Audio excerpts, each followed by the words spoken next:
सफल जीवन होगा रे भाई।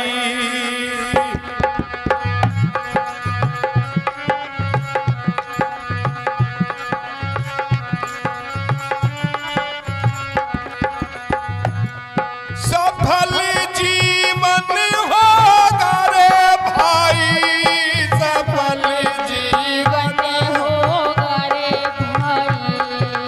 सत्संगत में बैठ सफल जीवन होगा।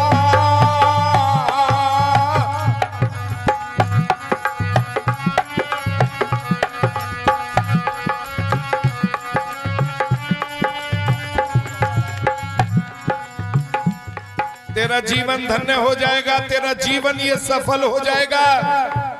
बस एक बात अपने मन में विचार ले कि तुझे 100 काम छोड़ करके सत्संग में हाजिरी जरूर लगानी है। अरे एक मनुष्य की सुनो कहानी, लिया मौत ने घेर तड़प रहे जाके प्राणी रे।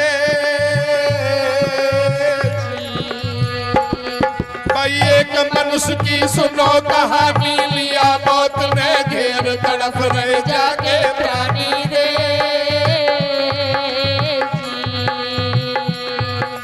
केवल चोरी करने का था इस मानव का काम, इकलौता बेटा बुलवाया ले जिब्या पे नाम। सफल जीवन होगा रे भाई। सफल जीवन होगा रे भाई। सफल जीवन होगा रे भाई। अब सत्संगत में बैठ सफल जीवन होगा।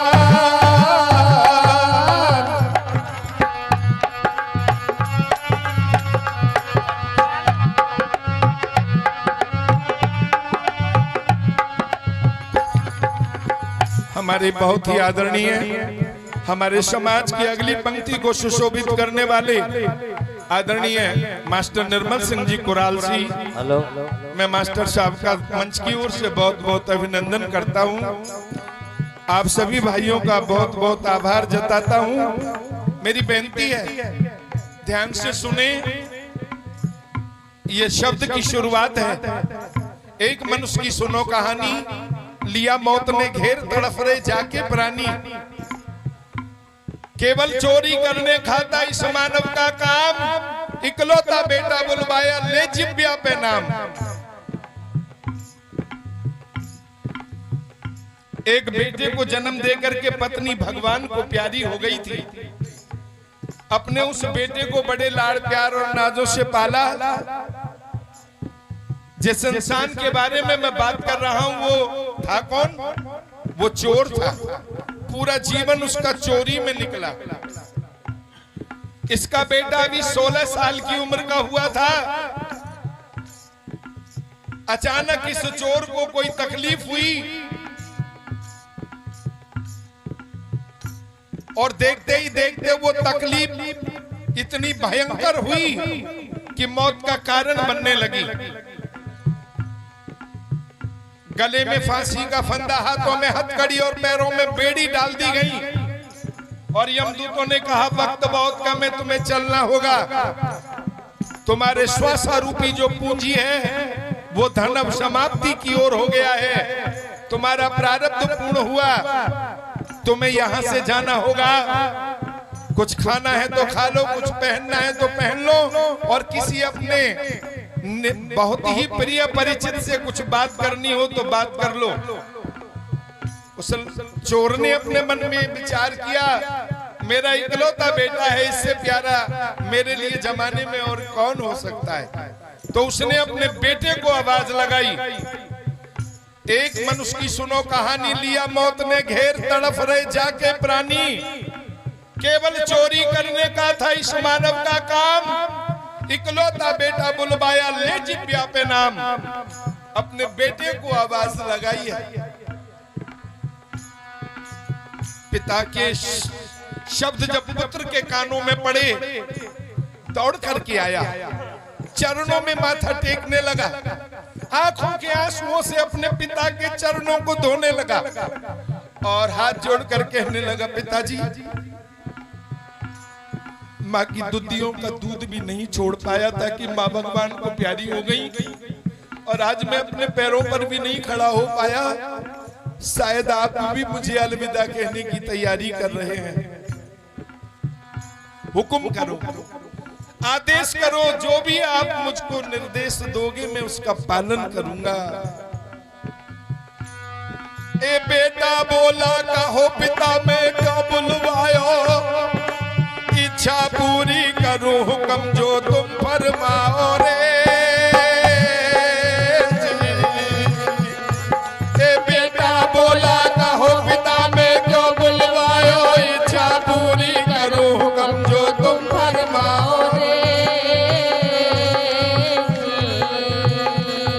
ए बड़े प्यार से पाला था तुमने इकलौता लाल,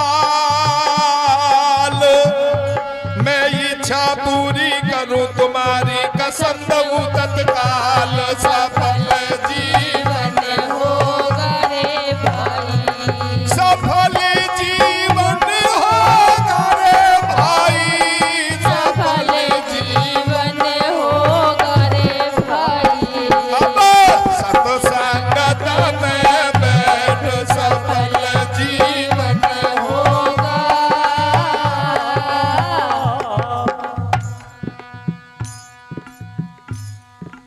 लड़के ने अपने पिताजी को कहा, मैं वचन देता हूं आपका अंश हूं, आप जो भी हुक्म करोगे मैं उसका पालन करूंगा। एक बार मुख खोलो मेरे पिता।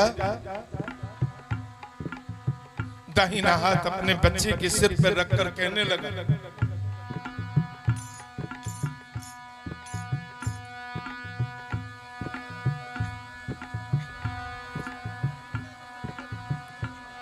ए सुन बेटा की बात खुशी हुआ मन में भारी,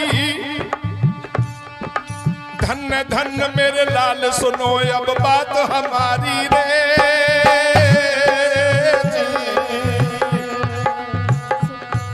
ए सुन बेटा की बात खुशी हुआ मन में भारी, धन्य धन्य मेरे लाल सुनो अब बात हमारी रे।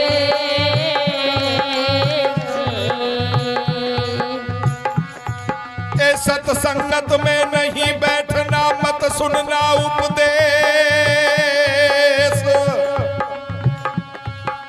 जीवन भर मत सत्य बोलना, चोरी करो हमेशा, सफल जीवन होगा रे भाई, सत्संगत में बैठो सफल जीवन होगा।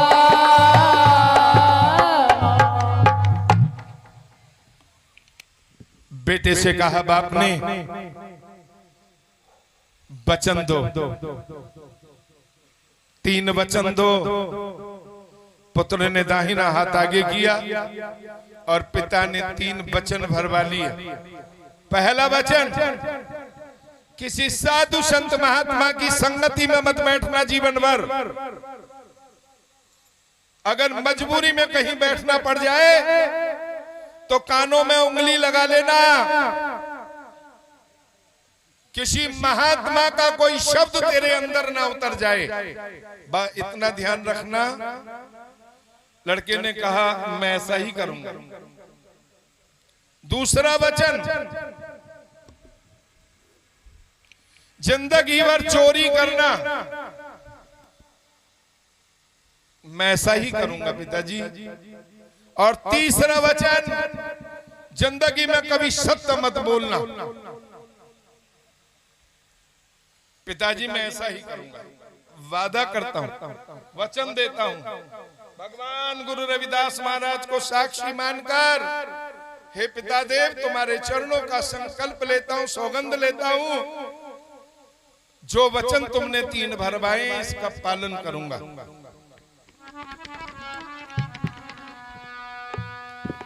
ऐसी ऐसी भी संतानें हुई हैं,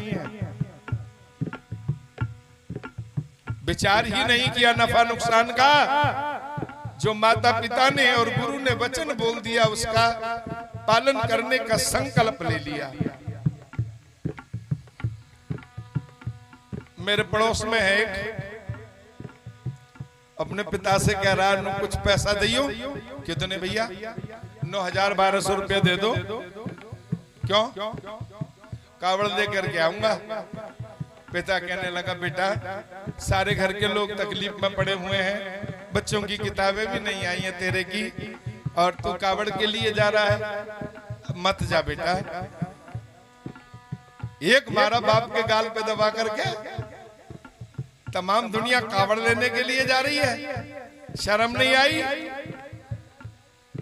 शायद आप ये सोच रहे होंगे कि हितकारी झूठ बोल रहा है, ये गुरु की गद्दी है। आज की संतान की परिभाषा आपको बता रहा हूं। पता नहीं किसी अड़ोसी पड़ोसी ने या उसकी मेहतानी ने उसे पैसा दे दिया हो, कावड़ लेने के लिए चला गया। वो भी औलाद है जो पिता का कितना मान बढ़ा रही है, और वो भी औलाद है जिसकी मैं कहानी गा रहा हूं तुम्हारे सामने। याद रखना मेरा लक्ष्य है, मेरे आज के इस कार्यक्रम का जो विषय है शब्द का, वो है मानव के जीवन में सत्संग का लाभ क्या है। बाप ने 3 वचन भरवाए और लड़के ने तीनों वचन स्वीकार कर लिए, और तीनों वचन जैसे ही लड़के ने स्वीकार किए, बाप का जो हाथ है सर के ऊपर से फिसल गया। बोलो भगवान गुरु रविदास महाराज की जय। ए बचन लिए भरवाए तुरंत ही देह विसारी, संस्कार कर तभी पुत्र ने बात विचारी रे।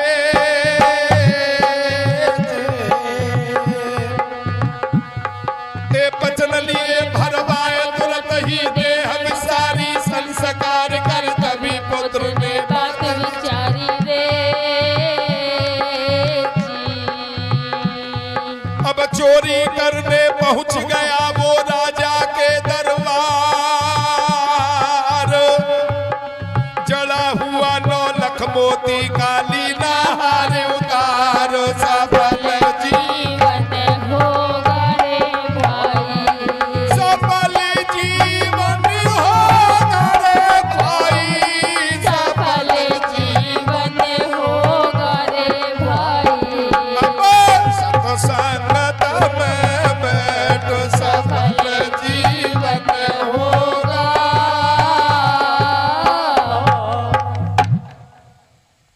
लड़का गांव के लोगों के साथ अपने पिता का अंतिम संस्कार करने के लिए शमशान भूमि में पहुंचा। मुखग्नि पिता को देकर के वहीं चरणों की ओर बैठ गया। गांव के लोग लौट लौट करके सब चले आए। सोचने लगा मेरा गांव में है कौन, मैं किसके लिए जाऊं। भगवान सूर्य संध्या की कोख में समा गए। रात्रि का पहरा प्रारंभ हुआ। उस शमशान भूमि में अपने पिता की धधकती हुई चिता को टकटकी लगाकर देखता रहा, और जैसे जैसे मध्यरात्रि का समय आया, चिता का जो आग है वो नीचे बैठने लगी, शांत होने लगी। अपने मन में विचार करने लगा अपने पिता के तीनों वचनों का मुझे पालन करना होगा, और सबसे पहले मैं वही काम करूंगा जिस काम से मेरा बाप रिटायरमेंट लेकर के गया है, यानी मैं चोरी करूंगा। और चोरी भी आम आदमी के घर में नहीं, राजा के यहाँ जाकर के करूंगा। वहां से निकला पिता की चिता को नमस्कार करके और पहुंचा राजमहल के मुख्य द्वार पर। द्वारपाल सोए हुए थे। महल में अंदर घुसा, एक बहुत आलीशान कमरा। कमरे की चारों दीवारों को जब उसने निहारा, 9 लाख मोतियों से जड़ा हुआ एक हार खुंटी पर टंगा है। सामने सैया है बड़ी आलीशान, मखमल की सेजें लगी हैं। उस पर एक सुंदर स्त्री सो रही है। वो स्त्री महलों की रानी है। सोचने लगा ये मेरी माँ के समान पूजनीय है, मेरा लक्ष्य जो है मैं उस काम को करूं। 9 लाख मोतियों का जड़ा हुआ जो हार था वो खुंटी से उतारा और चल पड़ा अपने मंजिल की ओर। अब मुझे घर वापस चलना चाहिए। लेकिन जब द्वार पे आया, जैसे ही द्वार को उसने पार किया, जो पहरेदार थे, द्वारपाल थे, उनकी आंखें खुल गईं और सिपाही ने सीटी बजाई। 4 सिपाही उसके पीछे पीछे दौड़ने लगे, आगे चोर पीछे सिपाही। जंगल में पहुंच गया, एक कूप नजर आई। कहा बोलते हैं इसको यहाँ बोंगा, कूप, बुर्जी, जिसमें भूस भरा जाता है, जंगल में बांध देते हैं ना किसान। तो उसने उस 9 लाख मोतियों के बने हार को कूप में अंदर दुबका दिया। और सिपाही और चोर के बीच में कुछ फासला था। ये नया लड़का था, वो थोड़ा एजिड थे और फिर तेज भाग लिया।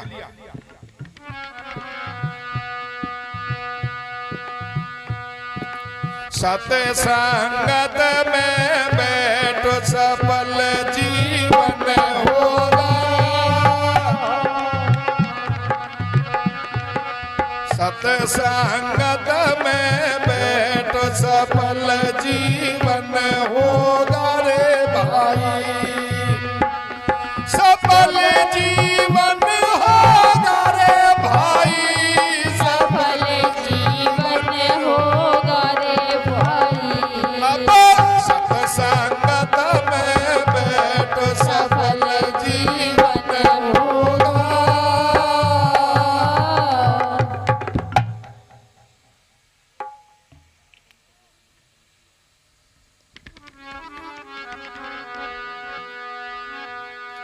लिया हाथ में हारी, खुशी हुआ मन में भारी। राजमहल से घर चलने की तैयारी रे जी। लिया हाथ में हारी, खुशी हुआ मन में भारी। राजमहल से घर चलने की तैयारी रे जब लिया सिपाही ने देखो मचाया दरवाजे पे शोर। अब पीछे पीछे भगे सिपाही, आगे आगे चोर। सफल जीवन होगा रे भाई, सफल जीवन होगा रे भाई, सफल जीवन होगा रे भाई। अब गुरु की शरण में बैठो सफल जीवन होगा।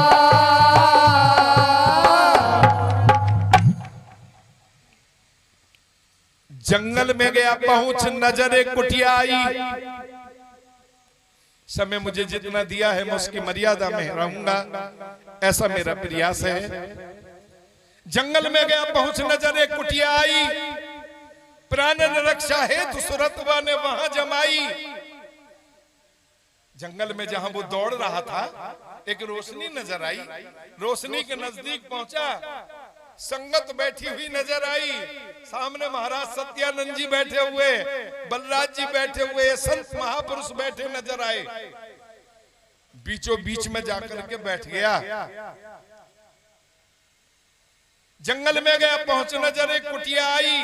प्राण रक्षा हेतु सुरतवा ने वहां जमाई। वहां पर बैठे संत रहे थे सत्संग में बतलाए। प्रतिबिंब मानव के दिखे, देव के दिखे नाय। बोलो भगवान गुरु रविदास महाराज की जय। किसी जिज्ञासु ने, मदन भाई सिनोली वालों ने महाराज के चरणों में कोई शंका रखी। महाराज, इंसान और देवता में क्या अंतर है?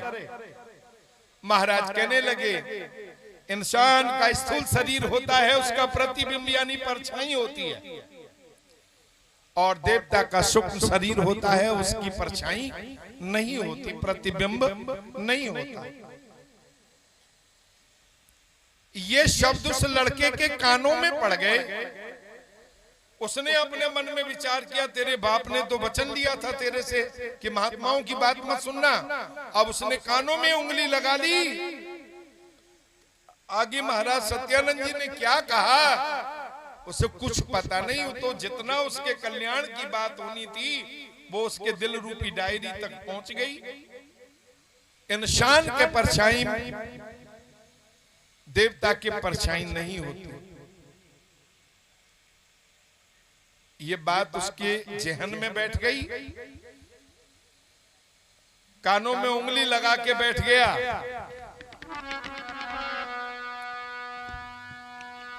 ए तुरंत हुए परवेश कुटी में 4 सिपाही,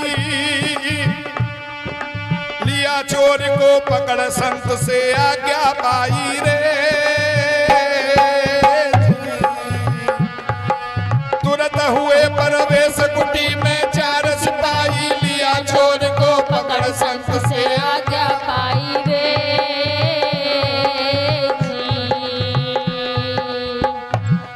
ए हाथ पैर लिए बांध चोर को ले आए दरबार।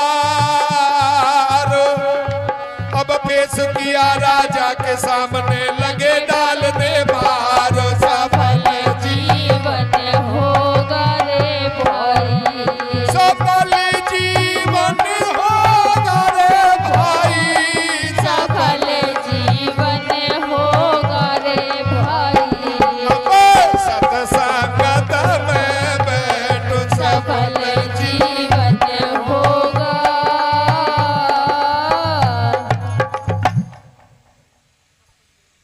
सिपाहियों ने देखा पीछे खड़े होकर सारी संगत बड़े ध्यान मग्न होकर के एकाग्रचित होकर के सत्संग सुन रही थी। उनके बीचों बीच में बैठा एक बंदा अपने दोनों कानों में उंगली लगाए है। पूजनीय स्वामी सोनवीर जी महाराज, पूर्वी जवाहर नगर। धर्म बंधुओं, मेरी माता एवं बहनों, सिपाहियों ने अपने मन में विचार किया, भाई इस स्पेशल कोई देखो पहले। 2 सिपाही अंदर गए और एक ने इधर से खभा पकड़ा, एक ने इधर से ऊपर को उठा लिया और देखा तो उसका जो पाजामा था, उसकी जो पैंट थी वो पूरी तरह से ओस में पानी में भीगी हुई थी। वो समझ गए कि यही है जो हमारे आगे आगे भाग रहा था। महाराज, अगर आपकी इजाजत हो तो राज दरबार से चोरी करके भागा हुआ ये चोर जो आपकी शरण में आकर बचना चाहता है, आपका हुक्म हो तो हम इसे ले जाएं।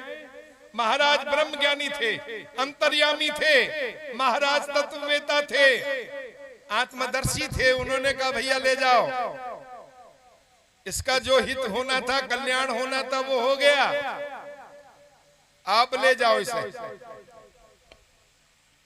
हाथ पैर बांध करके उस चोर को दरबार में ले आए और अनेकों प्रकार की मार उसमें लगाने लगे और पूछने लगे, बोल रानी का हार तूने कहां छुपाया है? कहने लगा, भाई तुम्हारा दिमाग चल गया। अरे मैं तो सत्संग सुनने के लिए गया था, मैं चोर नहीं हूं। क्योंकि उसको अपने बाप का तीसरा वचन याद आया, तेरे पिता ने कहा था जिंदगी में कभी सत्य मत बोलना। 2 काम तो तूने कर दिए, सत्संग में बैठ करके संतों का शब्द ना सुनना, चोरी करना, अब तीसरा वचन रह गया है झूठ बोलने वाला। इसका पालन और कर दे, तेरे बाप की आत्मा स्वर्ग में पहुंच जाएगी और तेरा भी जीवन सफल हो जाएगा। क्यों? माता पिता के वचनों का जो पालन करते हैं, यही जीवन की सबसे बड़ी तपस्या है। उन्हीं का जीवन सफल होता है जो माँ बाप की आज्ञा का पालन करते हैं। बंधुओं, मेरी माताओं, मेरी बहनों,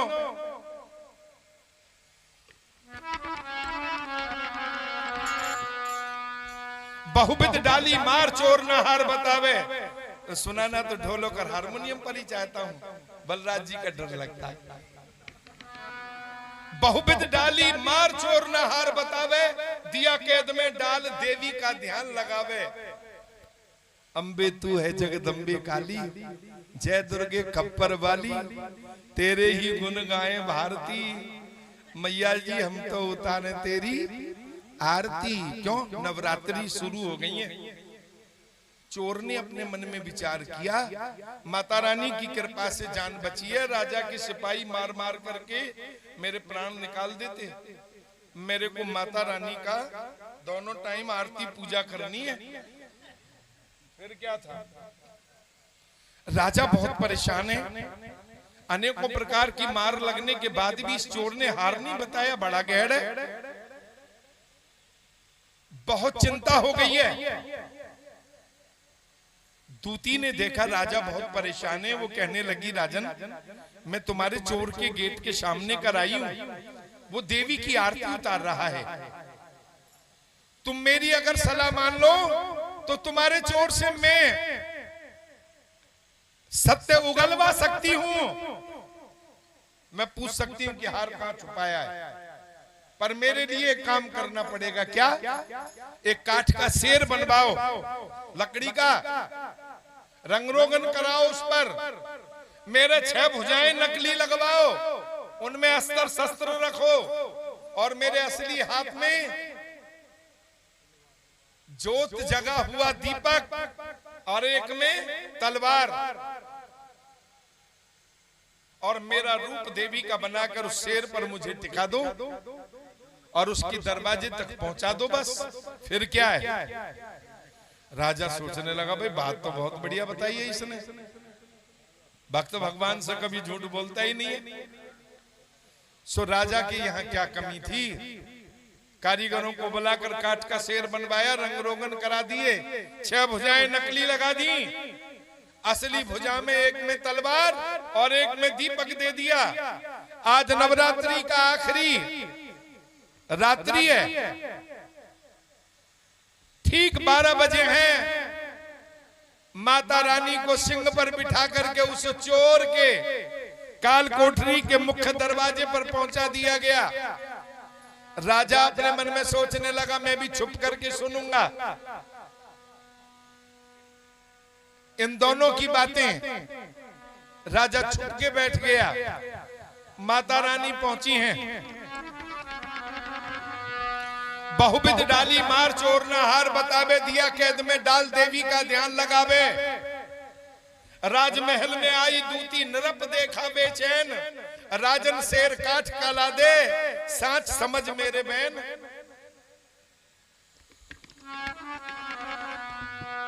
शेर आ गया और दूती को भी देवी मां का रूप बना दिया गया है। कहानी झूठ हो सकती है साथियों, पर इसका जो सार है, मेरा लक्ष्य उस सार को अपने नौजवान बहन और भाइयों के दिल में उतारना है। कई बहनों को देखा, उनकी श्रद्धा को देख के तो बड़ी खुशी हो रही थी, महाराज सत्यानंद जी को या गुरु रविदास जी को नमस्कार करके जा रही थी, पर पैरों में चप्पल पहने हुए हैं। उन्हें यूं ही पता नहीं है कि हम भगवान को नमस्कार कर रहे हैं। मैं खाली तुम्हारे यहाँ पर दाल रोटी खाने नहीं आया, गाली देनी है, मेरे मुंह पे जितना जी चाहे उतना देना। जब तक हमारी बहनें, जब तक हमारे ये युवा भाई अपने मन में संकल्प नहीं करेंगे कि हमें भगवान गुरु रविदास के सिद्धांत को, सतगुरु कबीर साहब के सिद्धांत को अपनाकर अपने जीवन को सफल और पारदर्शी बनाना है, तब तक इस समाज का भला होने वाला नहीं है। रोज हल्ला मचाते रहो भैया शराब मत पीना, उतना ही ज्यादा पी रहे हैं। रोज शोर मचाते रहो भैया कंधा पे कावड़ की जगह बच्चों की किताबों का बस्ता ला दो, तुम्हारा तब कल्याण होगा। लेकिन इन्हें किताब बुरी लगती है, क्योंकि कावड़ लादने से इनको सुल्फा, गांजा, भांग, धतूरा और शराब आदि पीने की छूट मिल जाती है। ये उस रास्ते पर चलना ज्यादा पसंद करते हैं जहां इनके बर्बादी की इबारत लिखी जाती हो। इसलिए मैं निवेदन करना चाहूंगा, केवल एक बात ध्यान रख लो, भगवान गुरु रविदास की तुम संतान हो, बाबा साहब अम्बेडकर की तुम संतान हो, गुरु कबीर की तुम संतान हो। एक बार उनको नमन कर लेना और जो उन्होंने कहा उनकी बात को मान लेना। हम महात्माओं की बात को तुम जीवन भर मत मानो, हमें तुमसे कोई गिला शिकवा नहीं, लेकिन अपने गुरु की बात को जरूर मान लेना। एक गई सिंह में बैठ भुजा बने 8 लगाई, जला हाथ में जोत भगत के पास में आई रे। गई सिंह पे बैठ भुजा में आठ लगाई, जला हाथ में जोत भगत के पास में आई रे।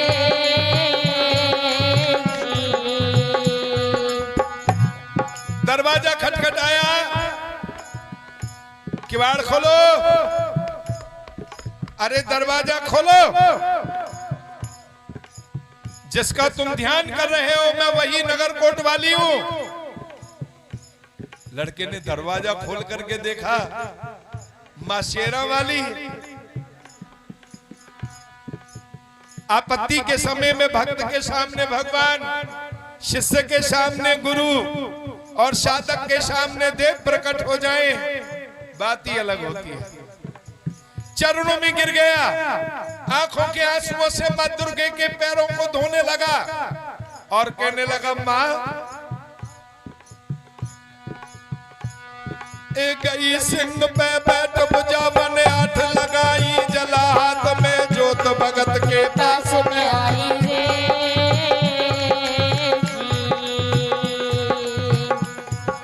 व्याकुल और बेचैन भगत मेरे मत ना होए निराश,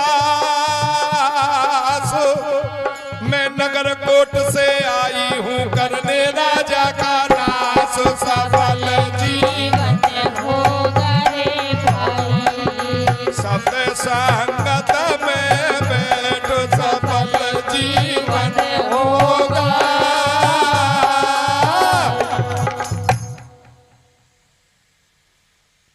भगत के सिर पे हाथ फेरते हुए मां दुर्गा ने कहा, घबरा नहीं, इस राजा के कुल का नाश करने के लिए नगर कोट से यहां तक आई हूं, जिसने मेरे भक्त को इतना सताया।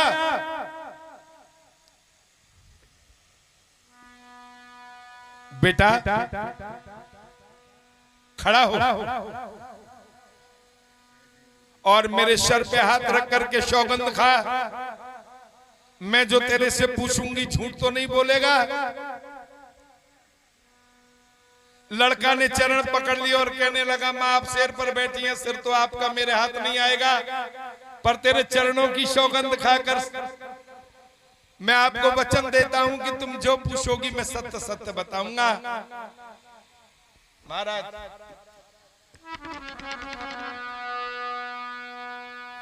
क्या पूछा है देवी मां ने? कहां छुपाया हार भगत मुझको बतलाइए, तेरे कर दूं कुल का नाश झूठ मत मुझसे कहिए रे। कहां छुपाया हार भगत मुझको बतलाइए, कुल का कर दूं नाश झूठ मत मुझसे कहिए रे।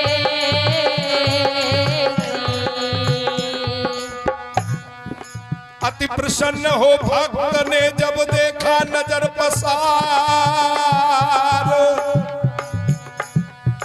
चोर ने कहा, मां हार तो मैंने,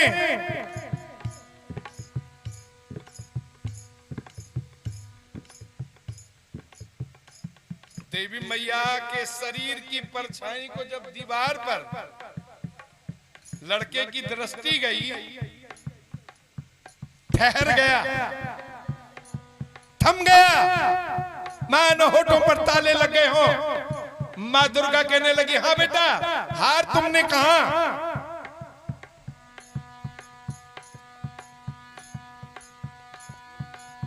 देवी मां ने देखा चोर तो आज बड़े मोटी मोटी अश्रुधारा के साथ रोने लगा है।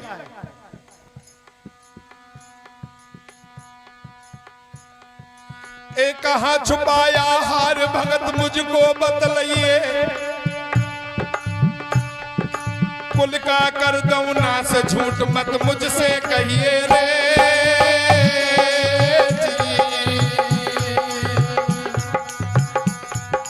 अति प्रसन्न हो भक्त ने जब देखा नजर पसार, परछाई लई देख तभी मन शंका हुई अपार। सफल जीवन होगा रे भाई,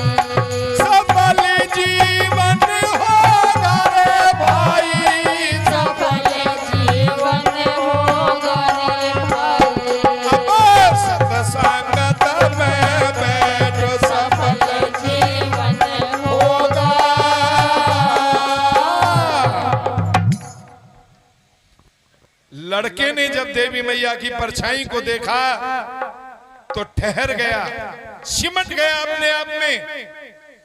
अब शरीर तो देवी मैया के सामने खड़ा है, आंखों से अश्रुधार बह रही है, लेकिन सूरत गुरु के चरणों में सत्यानंद महाराज के पास पहुंच गई और मन में क्या विचार करने लगा। क्यों, बलराज जी का भी तो डर है।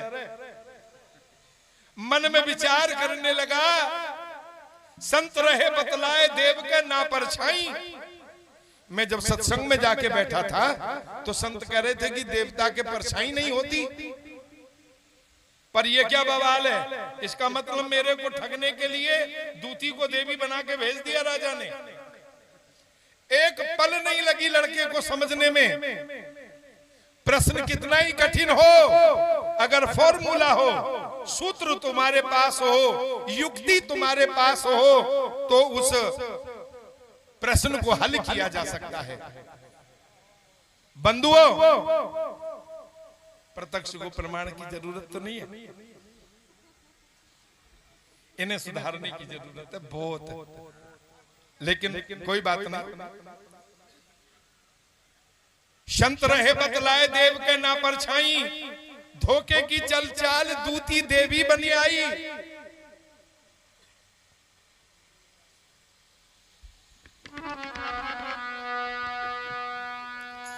बताओ बेटा, तुमने हार कहां छुपाया है। कहने लगा, मां तू तो जग जननी है, तू तो अंतर्यामिनी है। अगर ये राजा मार लगा लगा कर मेरे प्राण ले लेता तो मुझे कोई गिला शिकवा ना होता, लेकिन जिसको मैंने 7-8 दिन तक रात दिन बिना अन्न और बिना जल के रह करके याद किया हो, वो अंतर्यामिनी, वो जगत जननी, अगर वो मुझसे पूछ रही है कि हार तूने कहां छुपाया है, माधिकार है मेरी इस पूजा को और इस तपस्या को। अगर तेरे आने से पहले राजा मेरे प्राण ले लेता तो मुझे बहुत खुशी होती। मैंने सुना है कि बुरे वक्त में भगवान भक्तों के रक्षक होते हैं, लेकिन आज बुरे वक्त में मैंने ये महसूस किया है कि इंसान पर जब वक्त बुरा आता है तो देवता भी उसके दुश्मन हो जाते हैं। चली जाओ अपने नगर कोट, मुझे तुम्हारी जरूरत नहीं है, जाओ। अरे तुम मेरे सामने खड़े होकर ये मेरे मन में झांक कर नहीं देख सकती कि मैं चोर नहीं हूं। माँ मैं अनाथ हूं, न मेरा पिता है न मेरी माँ है। तेरा सहारा था, तूने भी ठोकर मार दी।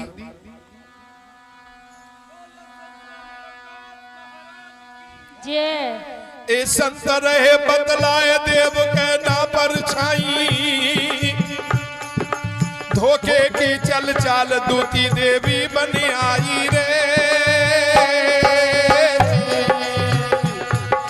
संत रहे बतलाए देव के ना परछाई, धोखे की चल चाल दूती देवी बनी आई रे।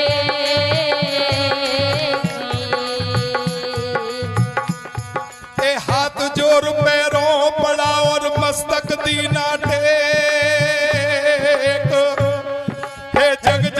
मैं चोर नहीं तू अपने मन में देख, सफल जीवन होगा रे भाई, सत संगत में बैठ, सफल जीवन होगा।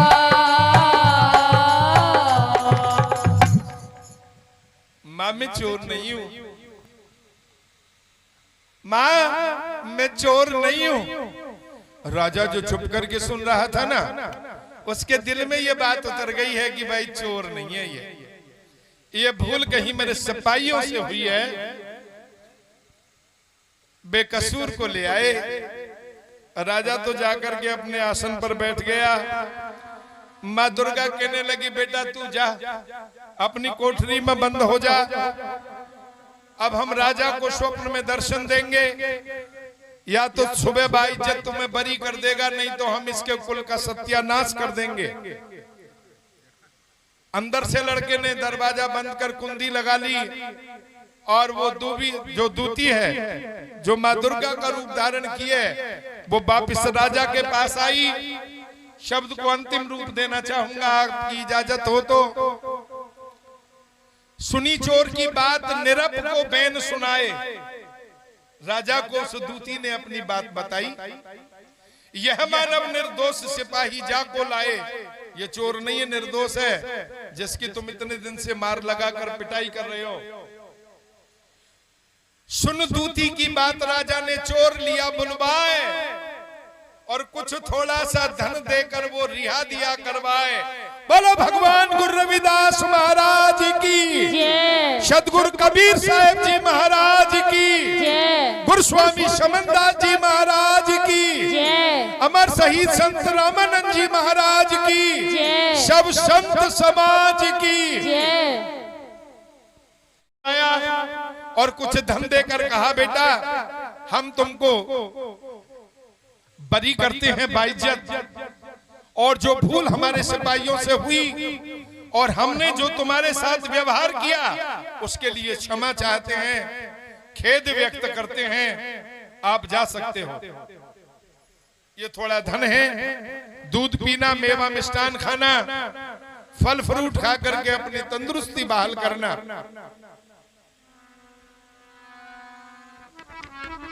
आखिरी पंक्ति है।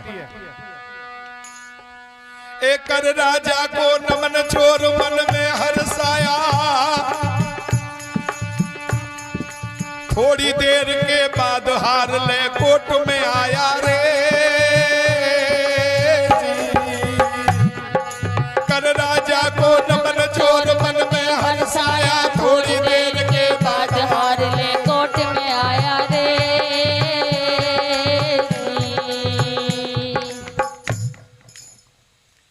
पहुंच गया उस जंगल में जहां वो हार छुपा हुआ था। लड़के ने बोंगी में हाथ डाला और बोंगे में हाथ डाल करके वो 9 लाख मोतियों का जड़ा हुआ हार निकाल लिया। एक हाथ में हार, दूसरे हाथ में राजा के द्वारा दिया हुआ वो धन। दोनों को एक जगह इकट्ठा करके सोचने लगा, अब तो 7 पीढ़ियां भी बैठ करके खाएंगी तो धन खत्म नहीं होगा, और पिता के तीनों वचनों का भी पालन हो गया। अब मुझे अपने घर चलना चाहिए। और जैसे ही पहला कदम उसने आगे रखा, संत का जो शब्द उसके दिल में जख्म कर चुका था, उसके मन पे जो घाव बना चुका था, उस शब्द का तमाचा जो लगा उस लड़के के मुंह पर, मैंने सुना इनके चरणों में बैठ के शब्द मारा गिर गया, शब्द छुड़ाए राज, और जिन जिन शब्द विवेकिया तिनके सर गए काज। बंधुओं, अरे तेने एक घड़ी में से आधी घड़ी, उसमें से भी आधी घड़ी का सत्संग सुना, और आज बाइज्जत बरी हो गया अपराधी होने के बाद भी, और इतना धनवान भी हो गया कि 7 पीढ़ियां बैठकर खाएं तो धन खत्म नहीं होगा। जितना समय तुझको दिया गया था उतना पूरा समय भी तू कानों में उंगली न लगाकर महाराज सत्यानंद जी के वचन सुन लेता तो शायद दुनिया का आज बेताज बादशाह तू होता। कहे रविदास भयो जब लेखो, जोई जोई कीनो सोई सोई देखो। ये सिद्धांत है गुरु रविदास का, जो बोगे वही फसल बनकर के बाहर निकलेगी चीज, उसी को काटना पड़ेगा।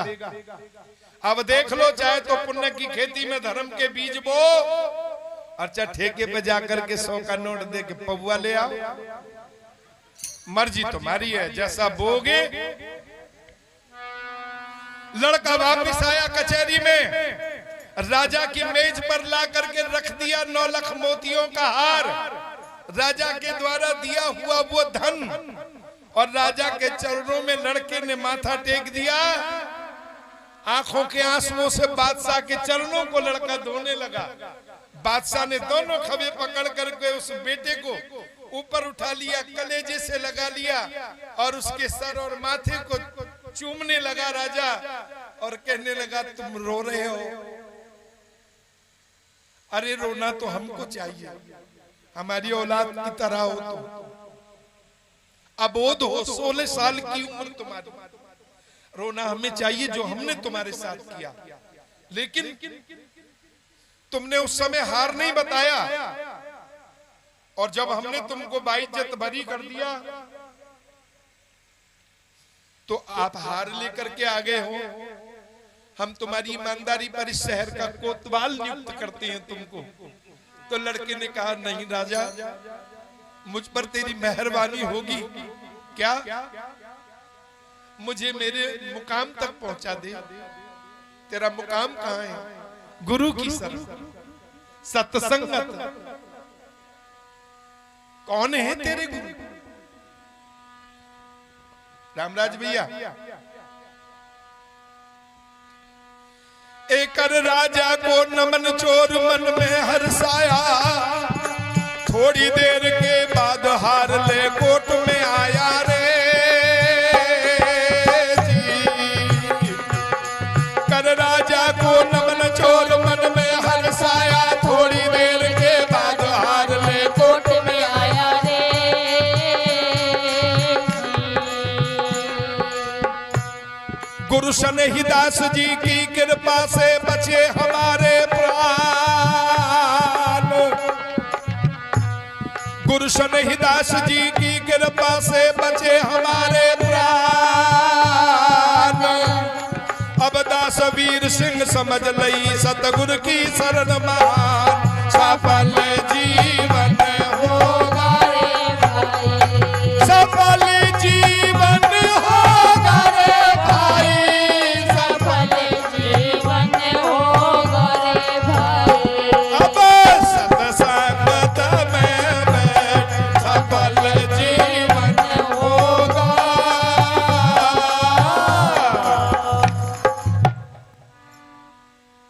बलराज जी, हो सकता है आपके